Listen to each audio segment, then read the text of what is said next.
عزيزي المستمع، مرحبا بك في موضوع جديد من سلسلة تاريخ الحياة. وموضوع اليوم هيكون بعنوان عصر مستنقعات الفحم أو عصر الكربوني. خليك معايا وندخل الموضوع. اليابسة كانت في عصر الأسماك خالية من الحياة، والجبال الصخرية الشامخة كانت كتعوم في أشعة الشمس ومياه المطر.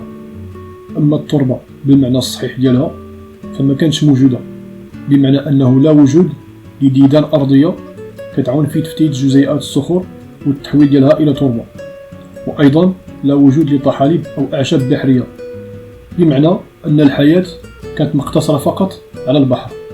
وهذا العالم الصخري دازت عليه مجموعة من العوامل المناخية القاسية والمعقدة، واللي مازال محتاجة لدراسات رزينة باش تعطيها تقدير صحيح. ويقدر هذه العوامل هي السبب في تغير مدار الأرض وأشكال القارات، والتوسع ديال المناطق الجليدية لزمن طويل، ومرة أخرى مناطق دافئة لملايين السنين على سطح الكوكب. يقدر تكون سلسلة متواصلة من البراكين والهزات الأرضية هي اللي عودت تشكل الجبال والتضاريس، علاوة على زيادة في عمق المحيطات والبحار. ولكن واش بقات الحالة مستمرة بهذا الشكل ديال التقلبات والاضطرابات الطبيعية؟ بطبيعة الحال ما غاديش تبقى بهذا الشكل، لأنه جات من بعد فترات ديال التوازن والهدوء اللي عرفت موجات ديال الصقيع والأمطار وجريان الأنهار اللي كانت سبب في تفتيت الجبال وعمرات المحيطات ببقايا الصخور. وهذا الشيء اللي خلى المساحة المائية تطغى فوق المساحات اليابسة. شوف، الحياة ما تمكنتش من الانتشار من الماء نحو اليابسة إلا من قرب عصر الأسماك ينتهي، وهذيك بالضبط هي المرحلة اللي كثرت فيها البحار والمستنقعات. وبلا شك أن النباتات كانت هي السباقة في غزو اليابسة قبل الحيوانات. ولكن كان مشكل واحد عند هذه النباتات، هو أنها خصها جذوع كتدعم الأوراق باش يمكن لها تستافد من ضوء الشمس، لأن الشكل النباتي في ذاك الوقت كان قصير، في فقط أوراق كبيرة الحجم بلا سويقات. وكاين مشكل آخر، هو أنها ما تقدرش تحصل على الماء، وخصوصا في الأرض اللي عامرة بالطين. ولكن هذا المشكل من بعد تحل، لأنه حصلت هذه النباتات على ألياف خشبية مكنتها باش توصل الماء للأوراق. وفجأة في السجل الصخري غيبان نباتات المستنقعات بحال الطحالب الشجرية ونبات السرخس ونبات الكويزيتوم، وهو ما يسمى بديل الفرس أو ديل الحصان.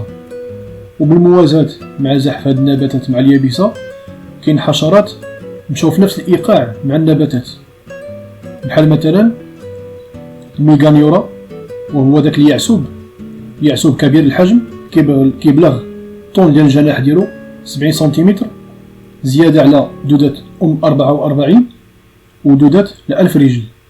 ومخلوقات أخرى بحال ملك السلطعونات والعقارب البحرية، واللي تحولات لعناكب وعقارب أرضية فيما بعد. نجيو دابا لعملية التنفس عند هذه الكائنات وكيفاش كانت كتتم هذه عملية التنفس. من قبل كانت الخياشيم هي وسيلة التنفس عند بعض الكائنات، منها السمكيات وبعض البرمائيات بحال الضفادع وسمندل الماء. ومن بعد غتبان الرئة وغتختفي الخياشيم نتيجة التطور بشكل تدريجي، لأنه غيتبدل نمط الحياة ديال هذه الكائنات وغتولي عايشة في الهواء على اليابسة. أما الماء فكترجع ليه فقط ملي كتبغي توضع البيوض ديالها. وباش ما نسترسلوش بزاف في المسائل الخاصة بالكائنات، غادي نقول لك عزيزي المستمع أن عصر مستنقعات الفحم أو العصر الكربوني بيريود كاربونيفير كتغطي المدة الزمنية ديالو من 359 إلى 299 مليون سنة، يعني مدة 60 مليون سنة، وهو حقبة كتنتمي للعصر الباليوزوي. والسؤال المهم المطروح هنا في هذا الموضوع هو علاش سموه العلماء أو الخبراء ديال الجيولوجيا بالعصر الكربوني؟ لأنه بكل بساطة تشكلت فيه غابات شجرية ضخمة وسط المستنقعات المائية وعلى الجنبات ديالها، مما أدى إلى إنتاج كميات ضخمة من الفحم. وكان هذا العصر من أكثر الفترات الزمنية اللي أثرت على جيولوجيا الأرض والكيمياء ديالها، زيادة على ظهور كائنات مختلفة كان سبب مساعد في تواجد كميات كبيرة من الفحم بفعل التحول ديالها الطبيعي. وفي الأخير مع قرب نهاية عصر مستنقعات الفحم أو العصر الكربوني، غادي يوقع تغير هائل في المناخ، من مناخ استوائي دافئ لمناخ بارد جليدي. هذا الأمر غيكون سبب في اندثار البرمائيات وظهور عصر الزواحف اللي غادي يكون واللي غادي يطور أساليب البقاء باش تبقى على قيد الحياة في هذا الزمن الجيولوجي القاسي. وهنا غادي نكون ساليت الفيديو بشكل مختصر حول العصر الكربوني، وخليك معي عزيزي المستمع في فيديو آخر ورحلة زمنية أخرى جديدة، وتحياتي لكم.